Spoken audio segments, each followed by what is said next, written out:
Hello guys, welcome back to the channel and to another video where today I'm going to be speaking to James Doe, the founder of Non-League Day, which is coming up this Saturday on the 26th of March. And we're going to be learning a bit about how the day came to be, the reasons behind Non-League Day, why it's such a special event, who it helps, all those sort of things. Really interesting chat with James this, really looking forward to it, and yeah, let's jump into it. Okay, so we're here with James Doe, the founder of Non-League Day. How are you doing today, James? Really good, thank you, Robbie. So the first thing I wanted to ask is how and why did the Non-League Day come about? Okay, so we're going back to, well, let's have a bit of context. I mean, I've been following professional and non-league football since the 80s, so it wasn't a new revelation for me or anything. But, during the sort of late 80s, early 90s, I used to go everywhere with my local non-league side, which is Harrow Borough, who were in the Isthmian League at the time. They're in the Southern League now, and it's some of the greatest football experiences of my life. However, I went away to university and my life just changed a bit and I moved away from non-league and kind of lost touch with it a bit. And then in 2010, I was watching QPR on a pre-season tour of the West Country, and they were playing at Tavistock. And it was a really obviously a big occasion for Tavistock. I mean, there are adverts for the game all over town, on the side of buses. I mean, it was huge, and the ground was pretty much sold out for a pre-season game.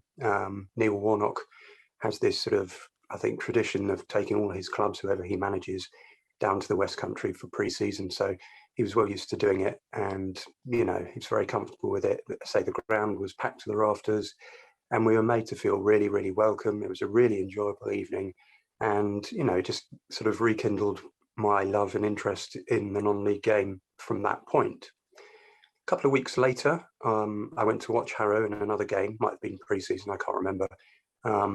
And I was struck by the fact that they were doing a fundraiser for floodlight bulbs, which, I thought for a club of Harrow's stature, there's sort of like step three, that would have been quite a routine cost. So I thought, well, that's a bit strange. Something's going on here, because I've never heard them campaigning for that sort of thing before. And it wasn't that long after the financial crash, and it was becoming aware to me that quite a few clubs are, in similar difficulty. I think crowds were dipping around the country. I certainly were at Harrow. I think since I'd started to watch them, they were down by about half from over that. I know it's about a 20-year period, but yeah, it's still about half of what it had been when I'd started going. And I thought, oh, there's something up. And I don't know, I just had a eureka moment, a brainwave that I'd do something.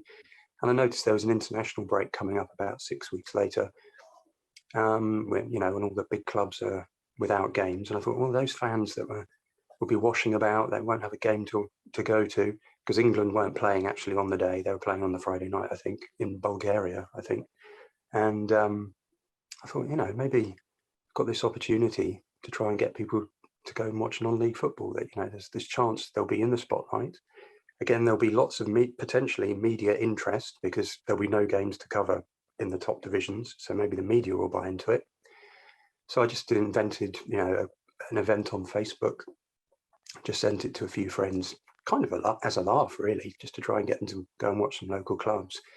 And they sort of, shared it, and it kind of went viral pretty quickly. And 6 weeks later, I had a national event on my hands. That's it's pretty cool. It's been going for, this is its 12th year. It's entered now. What's really, do you think, has kept it going for this long as such a mainstream event that it's become now then? Yeah, I mean, it wouldn't succeed if it didn't have the buy-in of the clubs, essentially at non-league level. I mean, there's still a few that don't buy into it or don't know about it, or for whatever reason. That's totally up to them. But if if the groundswell was not with us, then there'd be no point. I mean, non-league day is essentially a hobby for me. It takes up a lot of my time. In the past, it's cost me quite a bit of money, and it wouldn't, to be honest, it wouldn't have happened this time if I hadn't got a sponsor to pick up the cost. And that's the Our Game community scheme, which is actually run by someone who's worked on the non-league day as a volunteer for years and years. So we had a relationship already. So yeah, the clubs are really heavily involved, and that's the main thing because they're the main beneficiaries. But I've tried to make it a day of celebration rather than protest. Um, you know, it's all about how we can bring everybody within the football community together. Um, and as a result, the Premier League have been more than happy to help us. I mean, the amount of support we have had from them in terms of publicity is probably worth hundreds and hundreds of thousands, if not millions of pounds, what they've given to us over the years. If we were a private business, we'd have to pay a fortune for what we've got out of them. A lot of their member clubs are also, more than happy to help. I mean, yesterday, Crystal Palace produced a load of fantastic social media and website stories about what you can do in their region. And I'm expecting one or two, or maybe even more clubs to be doing similar things later this week. I think essentially it's also a very simple idea. It's just, there's nothing else at top level on. I mean, yes, there's League One and League Two, and I kind of have sympathy for them because they're kind of the squeezed middle. They don't really, they're not non-league and they're not top league, but they're still professional. And I think the EFL could be doing more to bat for them. I think there's other international breaks in the calendar where perhaps they could raise their profile. But yeah, that's a side issue. But yeah, I think it's essentially a simple idea that a lot of people buy into. It's a lot of fun. That's all it is. And yeah, it's just simple, and people seem to like the idea. Now, it may seem quite obvious to us, as you mentioned before that you've been going to non-league games for a while. I've been going for about 5-6 years now. Why is it?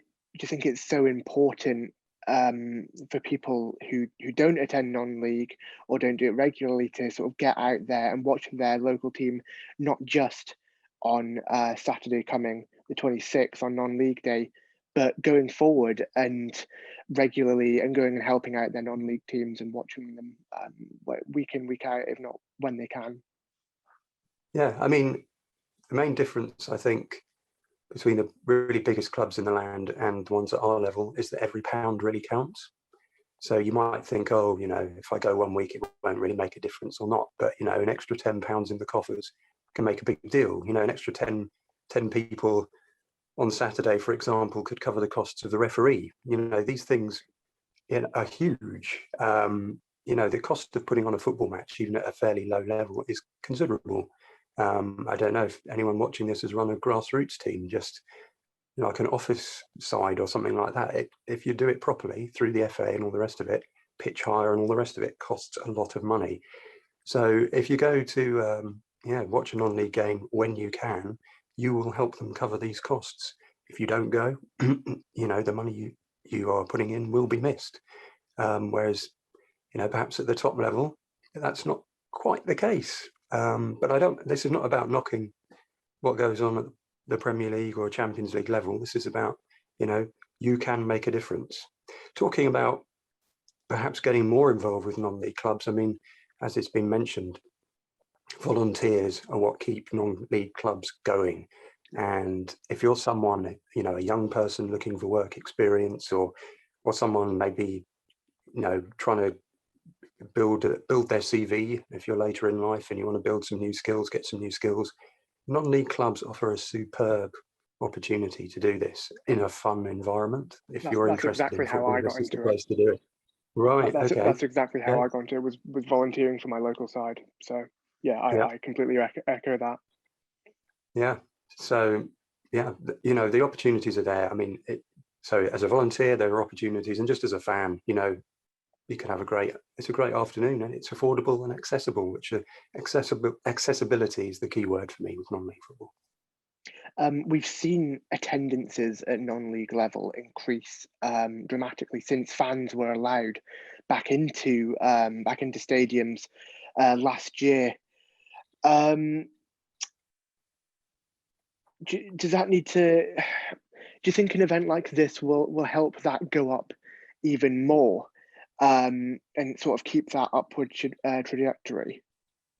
Well, I hope so. I mean, that's the idea. So, but it has been really striking. I think a lot of people, without looking too closely, would be under the impression that non-league has suffered across the board during the pandemic. And when you actually look into it, that's definitely not the case with every club. Some teams have really prospered, in fact, if they've made an effort to sort of reach out to their local communities, because with the big clubs shut down, you could say in some ways it was non-league day every week, because people, couldn't go and watch anything else. And I think the fact that even at non-league level there were limited capacities kind of made it, a fear of missing out kind of thing. Whereas before, going to non-league was quite a casual thing, or you could decide at the last minute whether or not to turn up. The whole limited capacity thing made it quite sought after. So there were some clubs that were, getting crowds you'd never dream of normally, 400, 500, 600 packing in for ninth tier football or whatever, because if you didn't, commit, you'd get left out. And it's been really, really, really encouraging to see. I think there's also probably still a bit of backlash of the European Super League. And if you are, railing against that and what that was about, then I would definitely suggest that you should go and check out a non-league game this weekend if you haven't already, because, why rail against something like that and not support the foundations of the game at the same time? Absolutely. I mean, I've seen my local side recently had an attendance of over 1,500 when they'd usually pre-pandemic average about 500 at most. So it's really telling the increase in gates at non-league, and just long may it continue. What match are you going to be attending this weekend, if any? Okay, well, my plan is to go to Harrow Borough, who are, the team I've always supported.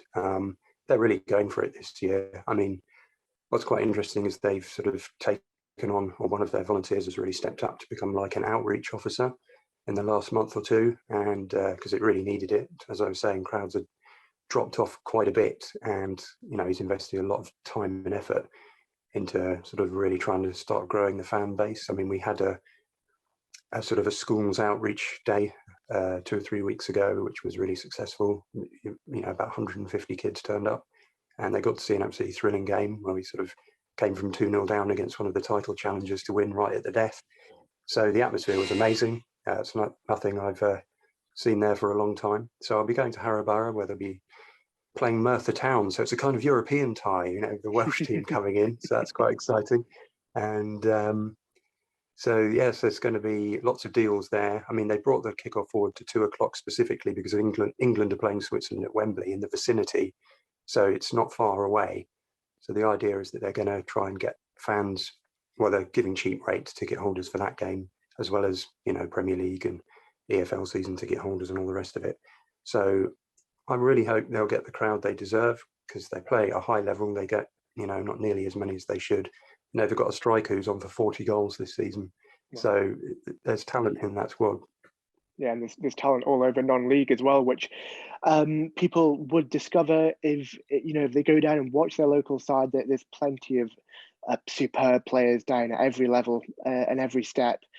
It's just you need to go and find them and watch them. But the final thing I wanted to say is, you mentioned earlier about the sponsorship, but I believe this year, I don't know about previous years, but this year is in aid of charity. I think it's Prostate Cancer UK. Yeah. Could you just touch on why you've chosen that charity and what people can do as well? Okay, so yeah, we've always tried, well, from year 2, we've always tried to have a charity partner. It's taken a bit of trial and error. I mean, the first time we went with another big cancer charity who didn't really get non-league day and really understand the value of it, and it was a bit of a disaster. I think despite it being a national event, it raised somewhere in the region of £60 for their charity, which was a bit of a shocker. So we ended that relationship pretty quickly. And then for 2 or 3 years after that, we worked with a very football-specific charity who were really, really devoted, but they were very small. So they couldn't really cope with a sort of a national event. So we both, amicably went our separate ways. And then I noticed, Prostate Cancer UK have done loads of stuff with the EFL and lots of other sports. So I just thought that would be a natural fit. Men's health, non-league football, those guys know what they're talking about on both. And it worked pretty much straight away. And we've been with them, I think, 7 or 8 years now. So yeah, it works really well. So yeah, there's no sort of personal story or anything involved with that particular choice of charity. It was just primarily, it was practical, and it was sort of on message. But yeah, so lots of clubs up and down the country are holding collections and doing awareness raising for them. I mean, their big thing at the moment that they've just launched in the last few weeks is their risk checker, which is on their website, and it's on the homepage of our website as well, because they reckon there's quite a few thousand men have been missed out on their diagnosis during the COVID pandemic, so they're trying to sort of catch up. So if you go onto our website, nonleagueday.co.uk, and the risk checker's right there on the front page. So if you just click on it and do a few quick answers, it only takes about 30 seconds, if that, and it will just say whether or not you should go and see your GP, really. So it's very, very straightforward and very simple.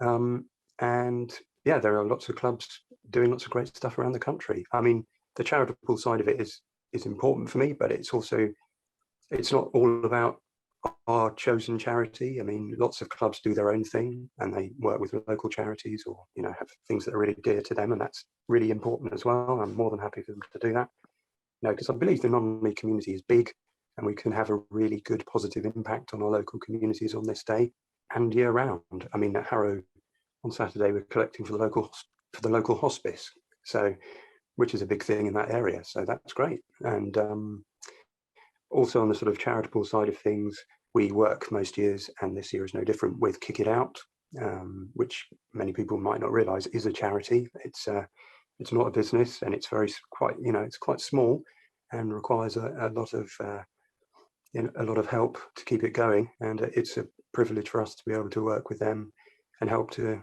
spread their message as well.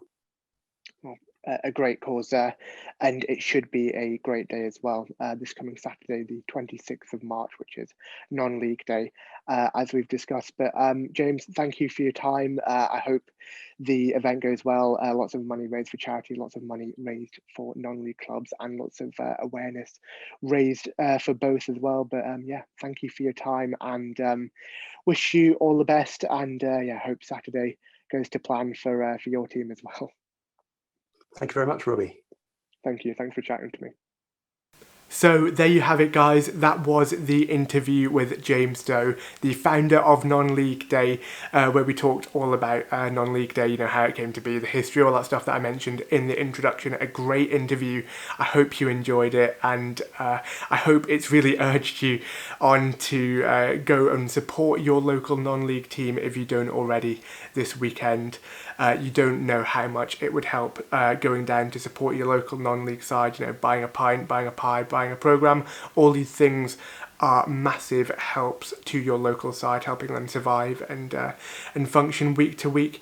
But guys, also I will leave the links to all the charitable organisations that James spoke about, and all their links for Non-League Day in the description of this video. So if you could, please go and donate to Prostate Cancer UK as well. That was mentioned in the video, the charity partner for Non-League Day. Or that would be great. But guys, thank you for watching today's video. If you have enjoyed, please do not forget to leave a like and also subscribe to the channel with notifications turned on so you never miss an upload, and to also help me hit 1,000 subscribers before the end of the year. That would be incredible. And most importantly, like I said, go and support your local non-league side this weekend and continue to do so after that. It would help your local side out massively. Yeah, thanks for watching, guys. Enjoy Non-League Day, and I will see you then on Saturday. Bye.